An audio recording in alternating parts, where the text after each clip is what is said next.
শুভ নববর্ষ 1429। সবাইকে জানাই নতুন বছরের আন্তরিক প্রীতি ও শুভেচ্ছা। নতুন বছর সবার খুব খুব ভালো কাটুক, প্রত্যেকের স্বপ্ন পূরণ হোক। আজ পয়লা বৈশাখ, বাংলা নববর্ষের প্রথম দিন। আর এই দিনটি কথায় কবিতায় উদযাপন করতে নতুন উদ্যমে নতুনভাবে আজ হাজির হয়েছি আমার আড্ডা জোন এট পিয়ালির প্রিয় দর্শক বন্ধুদের কাছে। আজ বছরের প্রথম দিনে কথায় কবিতায় বিভাগে নববর্ষ কেন্দ্রিক দু-তিনটি কবিতা পাঠ করব। আজ আমার প্রথম নিবেদনে রয়েছে কবি কৌশিক দাসের একটি কবিতা।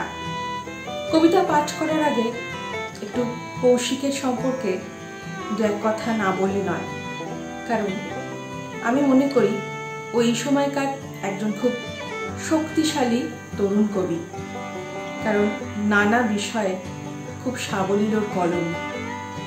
আমার একটি কবিতার পেজ আছে শুধু কবিতার জন্য, সেখানেও নানান সময় আমি ওর কবিতা পড়েছি, পাঠ করেছি, যখন যেটা ভালো লেগেছে। এই সম্প্রতি আমি ওকে বলেছিলাম যে তোমার কাছে নববর্ষের কোনো কবিতা আছে, কারণ আমি চেয়েছিলাম নতুন কোনো কবিতা, নববর্ষ কেন্দ্রিক কোনো কবিতা পাঠ করব। তো আমাকে এক কথায় বলেছিল আমার কাছে নেই, কিন্তু তোমাকে লিখে দেব। তো যথাসময় আমাকে একটি কবিতা উপহার দিয়েছে পাঠ করার জন্য। জানি না কণ্ঠশিল্পীদের গলায় হয়তো এটা সদ্ব্যবহার হতো, আমি কতটা সদ্ব্যবহার করতে পারব, কিন্তু কবিতাটা আমার সত্যি এত ভালো লেগেছে তা আমি পাঠ করছি। এসো হে বৈশাখ, কলমে কৌশিক দাস। তোমার কাছেই চাইতে পারি বলে ধ্বনির পাশে প্রতিধ্বনি রাখি, আয়ত্তগত আঁচল প্রান্তে প্রেম ভরে দাও তুমি, ভরে দাও বৈশাখে। হাভাতের পাতে ভাতের গন্ধ এনে দুঃখী ছেলেটির হাসি হয়ে থেকো ঠোঁটে।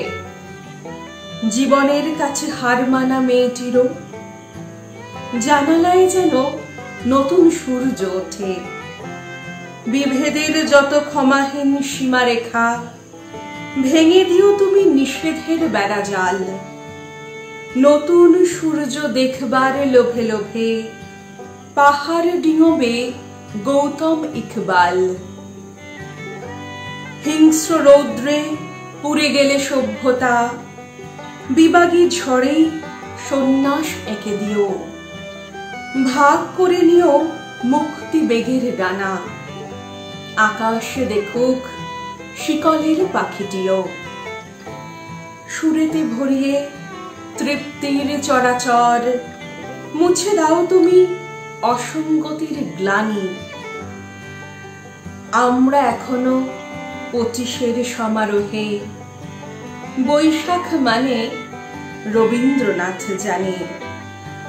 আমরা এখনো 25-এর সমারোহে, বৈশাখ মানে রবীন্দ্রনাথ জানি। একেবারেই তাই। শুধু কি পুরো বৈশাখ মাস জুড়ে? আমার তো মনে হয় নয়। কবিগুরু আমাদের প্রতিটি অনুভাবেই বিরাজ করেন, আমাদের আশ্রয় প্রশ্রয়ও তিনি।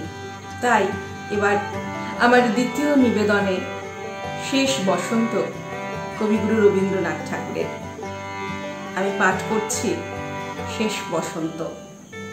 আজিকার দিন না হতে হবে মোর এ আশা পুরাতে, শুধু এবারের মতো বসন্তের ফুল যত যাব মোরা দুজনে কুড়াতে।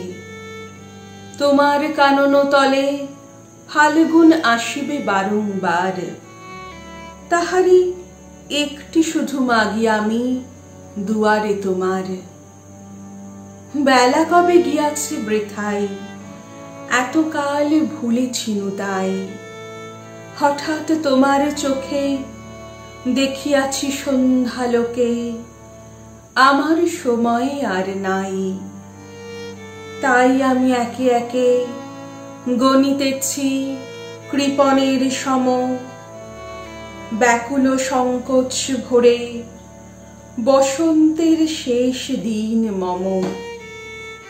ভয় রাখিও না তুমি মনে, তোমার বিকচ ফুল বনে দেরি করিব না মিছে, ফিরে চাহিব না পিছে দিন শেষে বিদায়ের ক্ষণে।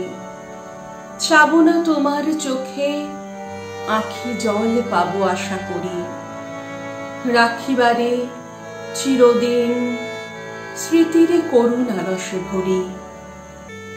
ফিরিয়া যেও না, শোনো শোনো, সূর্য অস্ত যায়নি এখনো, সময় রয়েছে বাকি, সময়ের দিতে ফাঁকি, ভাবনা রেখো না মনে কোনো।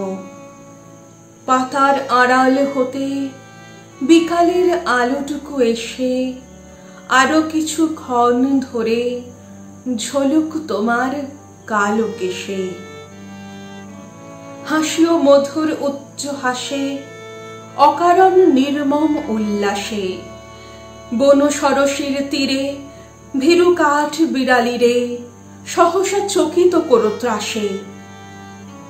ভুলে যাওয়া কথাগুলি কানে কানে করায়ে স্মরণ, দিব না মন্থর করি ওই তব চঞ্চল চরণ। তারপরে যেও তুমি চলে, ঝরা পাতা দ্রুত পদে দোলে, নেড়ে ফেরা পাখি যবে অস্ফুট কাকলি রবে দিনান্তেরে ক্ষুব্ধ করি তোলে। বেনু বন ছায়া ঘন সন্ধ্যায় তোমার ছবি দূরে মিলাইবে গোধূলির বাঁশুরীর সর্বশেষ সুরে। রাত্রি হবে অন্ধকার, বাতায়নে বসিও তোমার, সব ছেড়ে যাব প্রিয়ে সম্মুখের পথ দিয়ে। ফিরে দেখা হবে না তো আর, ফেলে দিও ভরে গাঁথা ম্লান মল্লিকার মালাখানি।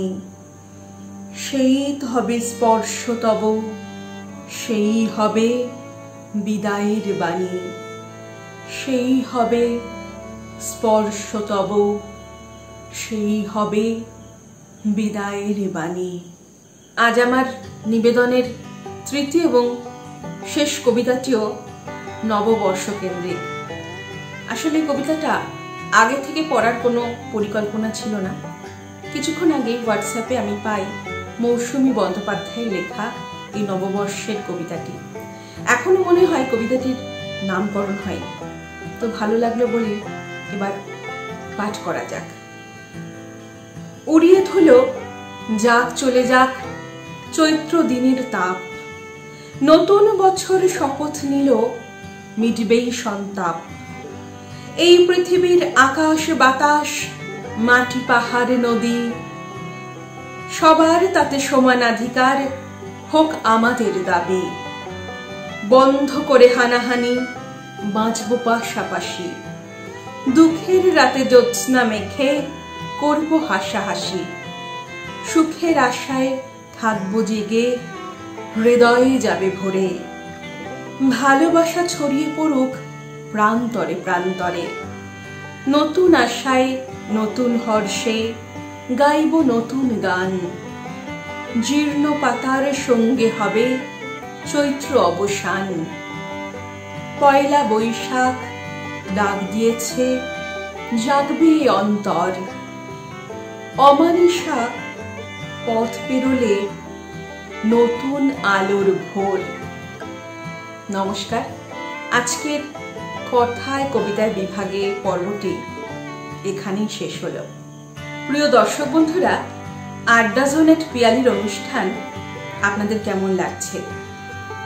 আমাদের নানা স্বাদের অনুষ্ঠান যদি আপনাদের ভালো লেগে থাকে, আপনারা অবশ্যই আড্ডা জোন এট পিয়ালি ইউটিউব চ্যানেলটি সাবস্ক্রাইব করে আমাদের পাশে থাকবেন। আমাদের কোনো মতামত জানানোর থাকলে আপনারা অবশ্যই addazonpiali@gmail.com এই ঠিকানায় আমাদের মেল করতে পারেন। পরবর্তী পর্যায়ে আবার অন্য কোনো বিষয় নিয়ে হয়তো দেখা হবে আপনাদের সকলের সঙ্গে। ততদিন সবাই খুব খুব ভালো থাকবেন। ধন্যবাদ।